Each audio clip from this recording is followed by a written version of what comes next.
I guess we're having this meeting tonight to address all the changes in our healthcare system and try to clarify, because I clearly don't understand them all and why they're doing them and what the interpretation of them mean. We're looking at the trauma level 3. The consultants recommend that it goes to Bathurst. Our acute care beds, 36 of them being changed to alternate level of care, what that may mean to our area. We're looking at the layoffs, which Madeleine Dubé and Allward both confirmed that there would be no layoffs at our hospital, and the 2 out of the 3 board members being removed from our Horizon Health Board. So I'm going to ask the guest speakers to come up and set up the table, and we'll start off with Claudette Cavanah.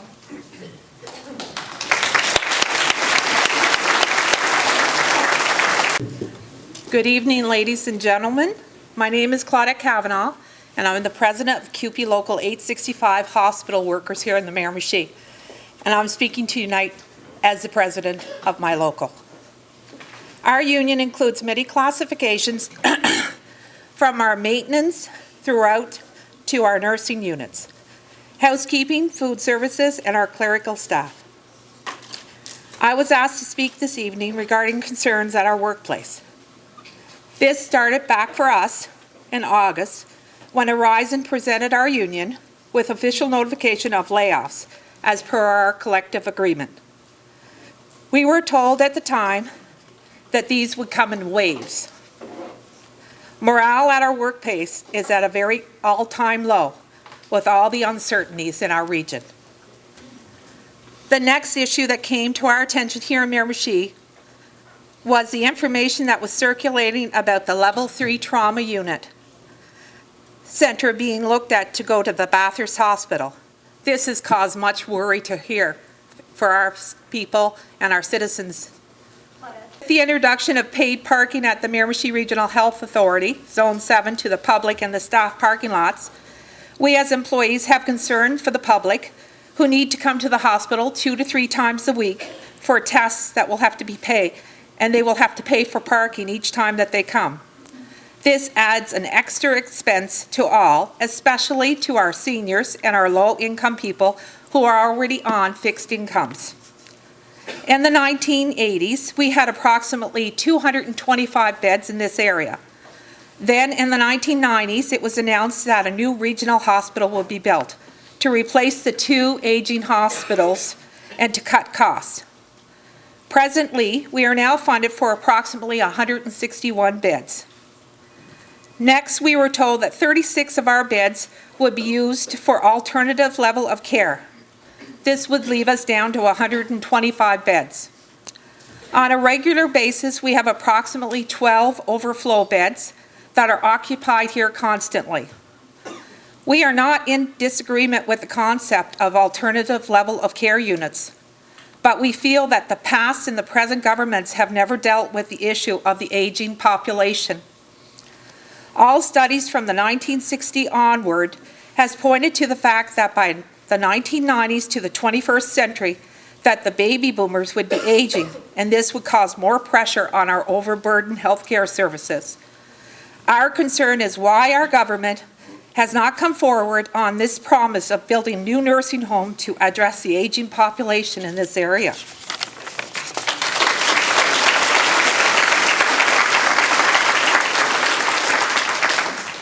On Thursday, November the 10th, Donald Peters, CEO of Horizon Health Network, had a meeting with the staff regarding the issues that have been circulating in the community.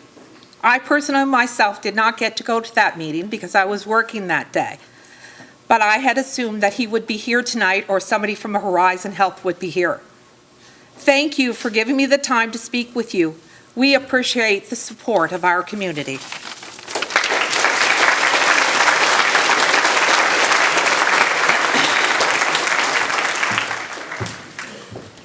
Yes, Danny Legere from the Federation of Labor. Come up and speak.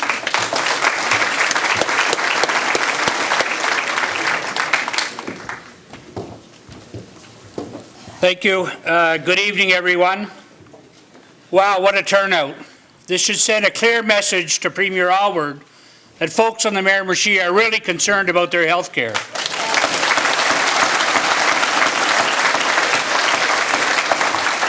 Brothers, sisters, confrères, consoeurs, friends, neighbors, fellow New Brunswickers, and providers of frontline services, we are meeting tonight not only as CUPE members, but as residents of New Brunswick and healthcare users because we are concerned about cuts and changes happening in New Brunswick healthcare system.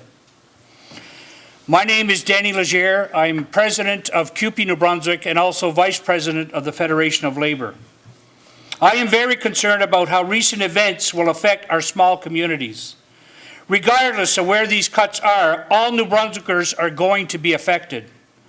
Closures and reductions in community health centers and not providing better services for the rural New Brunswickers. With reductions in services, we will have to travel longer distances to get medical attention. En réduisant les services, les gens devront parcourir des plus longues distances afin d'obtenir des soins médicaux nécessaires à la santé. Rural areas are being penalized and will suffer in the long term. The bigger hospitals and centers will also be affected because they are going to be taking care of New Brunswickers that are left out in the cold. Bigger communities like Miramichi will have to accommodate patients and residents when they have no other options. They will put tremendous pressure on bigger hospitals where resources are also already limited. With this in mind, now is not the time to be reducing positions or simply eliminating them. It's time to repost. Reducing bed spaces is not the answer. The government needs to understand that healthcare is a priority for our members. Our tax dollars need to be put back into public services.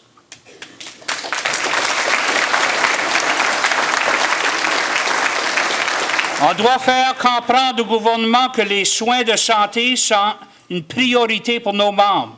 L'argent imposé doit être remis au service public. Our government has had to make choices. Unfortunately, the choices they are making are the wrong ones. The wealthiest New Brunswickers and large corporations need to start paying their fair share of taxes.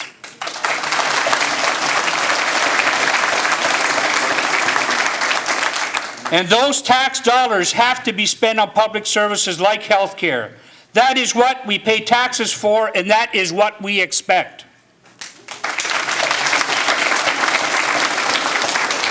We need to unite and make a stand. That's why I would like to extend an invitation to everyone here to come out to the opening of the Legislative Assembly on Tuesday, November 23rd. Let your voices be heard. Come join us on November 23rd. Thank you. Merci.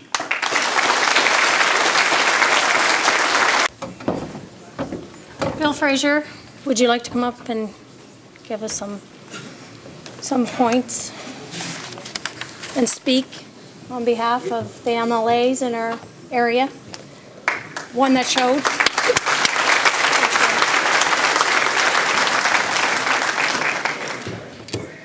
Good evening and welcome. I want to recognize Mayor Jerry Cormier and his council for being here tonight. I know that they canceled their regular council meeting to be here to show support for the community. I want to say thank you.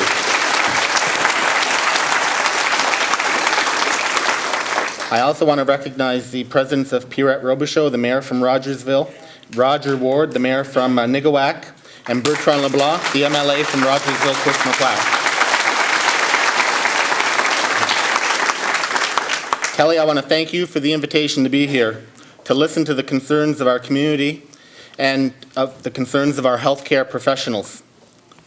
I want to take a moment to say thank you. Thank you to all the dedicated professionals, the caring staff that we have at our regional hospital.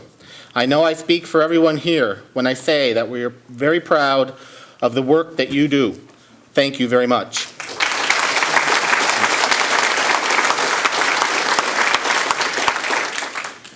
Now, I've been accused of fear-mongering on this healthcare issue, and I want to take a moment and take this opportunity to address that. In today's Miramichi Leader, the government placed an ad saying that our hospital is here to stay.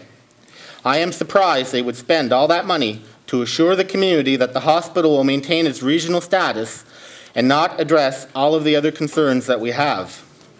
What about the removal of dozens of acute care beds from the hospital? What about the hospital's trauma designation? What about the staffing levels? The government doesn't want to talk about those things. That makes me worried. I'm the provincial health advocate for healthcare, but I'm also the MLA for this community. If I'm concerned about something that will affect this region, especially something as fundamental as access to quality healthcare, then I'm going to say something. If the government wants to call that fear-mongering,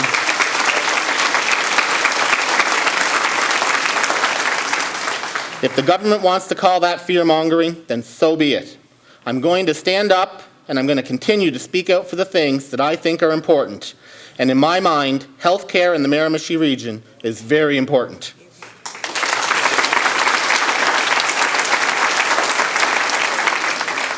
Tonight was an opportunity for the government to come and answer questions and to be clear about their plans for our hospital and our community. All we want are the facts to be laid clearly on the table. What's the government's plan for health care in the Miramichi? What's on the table in terms of cuts? What impact on service will the removal of 36 acute care beds actually have? Let's have an honest and open discussion about these things. The government owes us that much, and so far it's not happening. I've been hearing concerns from many of you about this, and I know I'm just as concerned as you are. The fact that the government MLAs have made a decision to not be here tonight is very troublesome to me.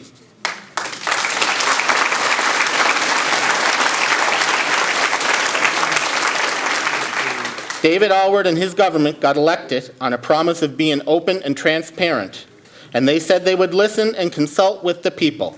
Where are they tonight?